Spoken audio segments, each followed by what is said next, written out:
Alright, so in this video, I'm going to teach you how to become socially attractive, socially magnetic, to just have people be drawn to you. Wouldn't it be amazing if instead of you having to go out of your way to make friends and really just doing too much to seek approval from others, that you had this natural likability and attractiveness that makes people want to be around you? It's like you have this intriguing energy that makes people want to know who you are and also get to know you. The ability to make people feel so good in your presence that your attention becomes intoxicating to them. And most importantly, people just enjoy the experience of being with you. Like, it's genuinely fun as fuck. And let me tell you, if you can create this feeling for someone else, you'll always have an abundance of social options. You'll never struggle to make friends. And probably in addition to that, your dating life is going to get 10 times better. You will make 10 times more money. You'll really just have every advantage in life. So the tips I'm about to give you today are not just some run-of-the-mill tips. They're not things that are super obvious, like just listen to the other person or let them talk more than you do. Like, obviously that's good advice, but we've heard it a million times. Like, I'm not trying to make this some super generic video. And of course, everything I'm about to tell you has been tried and tested by me, someone who grinds out social skills like it's a full-time job, who has been extremely awkward in the past, but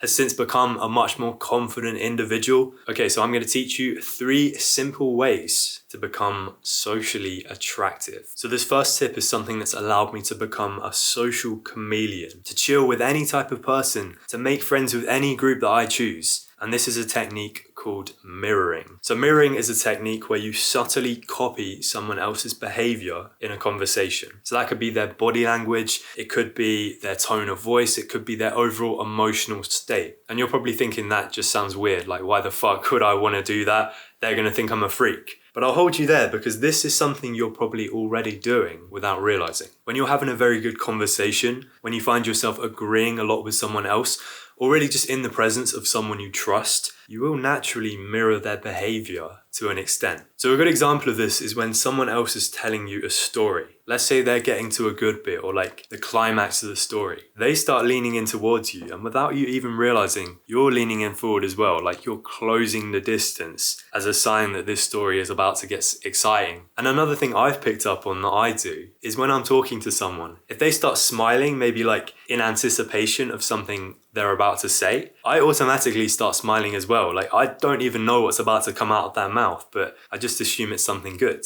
But all of these are signs that you are bonded and in sync and connected with the other person. There's this mutual trust going on between you two. But if this is something we already do unconsciously, when we feel in sync and connected to another person, what is stopping us from doing it intentionally, from doing it consciously to have the same effect, to build that relationship with another person? People naturally want to be around other people who they think are similar to them. So when you mirror someone else's behavior, it's like subconsciously signaling to a part of their brain that associates you with familiarity and comfort. Like, truth be told, you might not even be that similar to this person, but it's more about that feeling that you create. So in essence, this is a shortcut to connecting with anyone, with any type of person. So for using this technique of mirroring, I've been able to make friends with lots of different types of people, lots of different groups, lots of different dynamics. And the number one piece of advice I'd give you for making that work is to adjust your energy level and your body language to be more in line with theirs. For instance, if someone's very excited in the moment, if they're very high energy, you want to reflect that back to them by making a bit of noise. You want to move your hands when you talk. You want to show that enthusiasm. But if the social setting is more low key, you want to reflect that by relaxing your posture, coming across as like a little bit more chill, slowing down your words, speaking softer. It's all about being receptive to the overall vibe and then adjusting your energy accordingly. So the number one mistake people will make with this is being too obvious that they are copying someone else. You don't want to start doing the fucking Macarena, guys. Like, don't cross your arms immediately after someone else does. Ideally, you want to be a bit more subtle. You want to leave it at least 5 to 10 seconds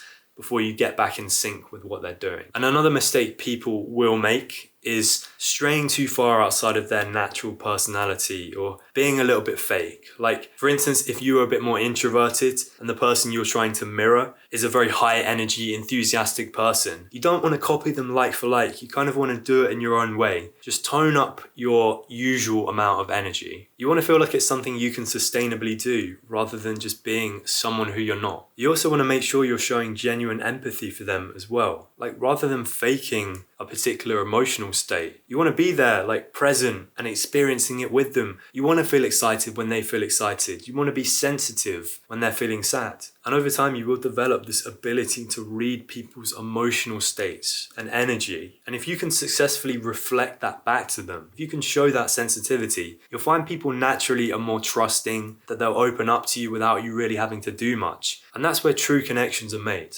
Okay, for this second one, if you can pull this off effectively, don't be surprised if you have people competing for your attention. Like, this is kind of a psychological trick that makes people want to go out of their way to get to know you. So this is a concept called controlled mystery. So I've got a question for you. Why is it that the most intriguing people are also the ones that we know the least about? Like, the person that comes to mind for me is Keanu Reeves. Obviously, mega famous guy, but kind of keeps himself to himself. Doesn't really like all the attention, all the fame. He doesn't come across like other celebrities. He seems a bit more thoughtful, a little bit more philosophical. Not to mention, instead of giving everything away, he's very selective of what he chooses to share. He leaves a lot to the imagination. There's this air of mystery about him that just drives people absolutely crazy. And that's what controlled mystery is. It's giving people just enough information to hook them, but then kind of withholding the rest. Letting people discover things about you more slowly and maintaining that intrigue. And in a world of oversharing, this is kind of a fun way to stand out. Like, it kind of creates this impression that there's more to you than meets the eye. And this has always worked very well for me on dates. It's kind of building this flirty anticipation between the two of you. When she doesn't know absolutely everything about you, it kind of lets her fill in some of the blanks with her imagination, which is just a lot more sexy. So how do we implement controlled mystery? Well, as we kind of discussed, it's oversharing that kills the mystery. So we kind of want to avoid directly giving information out about ourselves. And there's an art to this, like, you're kind of striking a balance between not just avoiding every question that you get asked, because that can come across as a little bit forced, like you're trying too hard to be mysterious. But at the same time, you don't ever want anyone to feel like they've totally figured you out. So ideally, what you want to do is to tease them, to dig a little bit deeper, to ask more questions and discover information about you like a bit slower. So for instance, if someone asked me, what did I do on the weekends? Instead of me saying, oh, I made this YouTube video on how to become more socially attractive, I could say,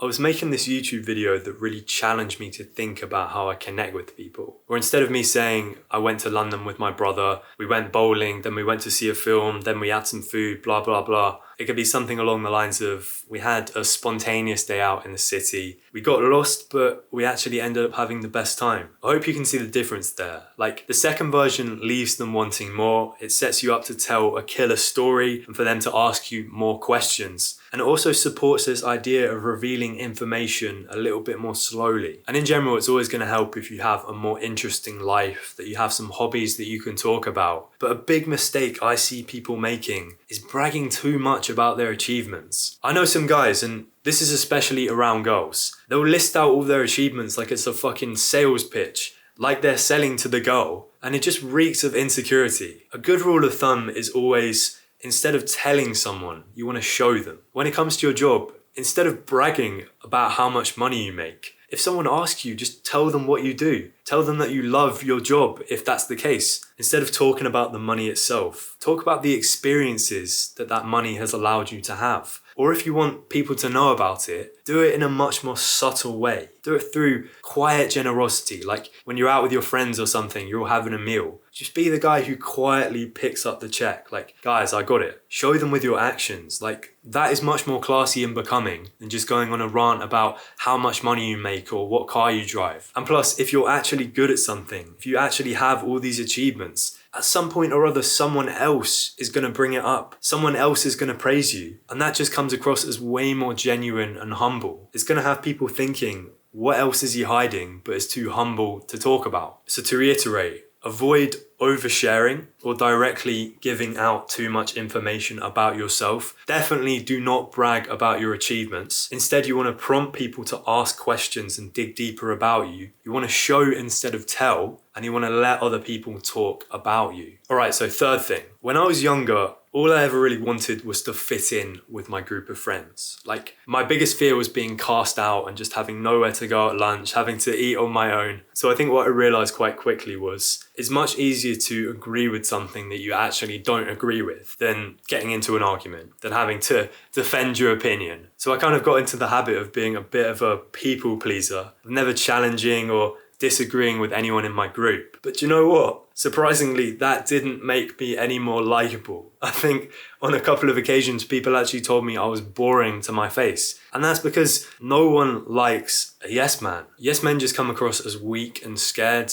afraid to show themselves. They don't leave an impression, so people don't really value or remember them. And most importantly, they come across as quite untrustworthy because it's blatantly obvious they're not saying what they really mean. So the third thing I want to say, and the only way I figured out for getting around this, is to be a bit more of a contrarian, to be a bit more disagreeable, but in a playful way. So a contrarian is someone who goes against the crowd, who challenges the popular belief, even when it might lead to potential conflict. So this might seem like kind of a contradiction, but I think the moment I started disagreeing with people more openly was when I began to be respected more, when people started to like me more, because they can see I'm confident in what I truly think. I'm able to express myself freely, and I am my own person. And there are people who claim to be contrarian, who kind of lean into the controversy a bit. They're quite unapologetic in the things they say, and they kind of enjoy pissing people off. And to me, that's not true contrarianism, because it's more about getting a rise out of people than expressing your thoughts. And believe it or not, it is possible to disagree with someone else without it leading to conflict. And this is where the playful side comes in. Instead of just being a dickhead, you want to frame the conflict as something a bit more fun. Like, you want there to be a playful banter between the two of you that keeps things fresh and interesting without you coming across as rude. So next time you find yourself genuinely disagreeing with someone else and you feel like you have something worthwhile to share, I've got a couple of rules for you. First of all, you want to keep it very playful and upbeat. You want to smile, you want to keep it playful. Don't make them think you're actually trying to argue with them. More like a friendly challenge type of thing. Secondly, if this is a friendly challenge instead of an argument, invite them to engage. Show them that you're not just trying to make them look stupid.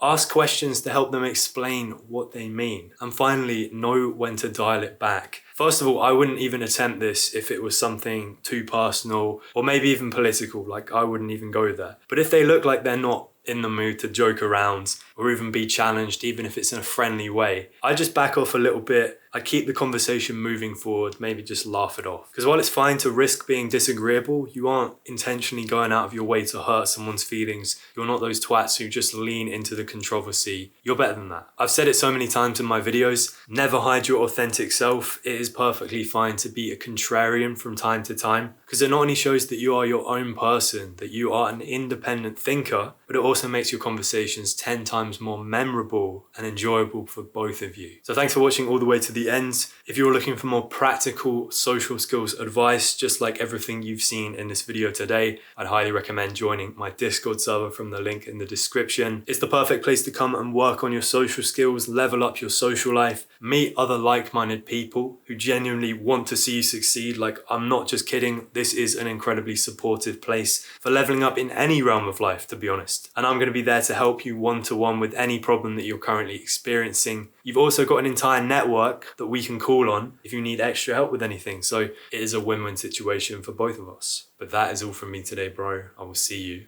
in the next one.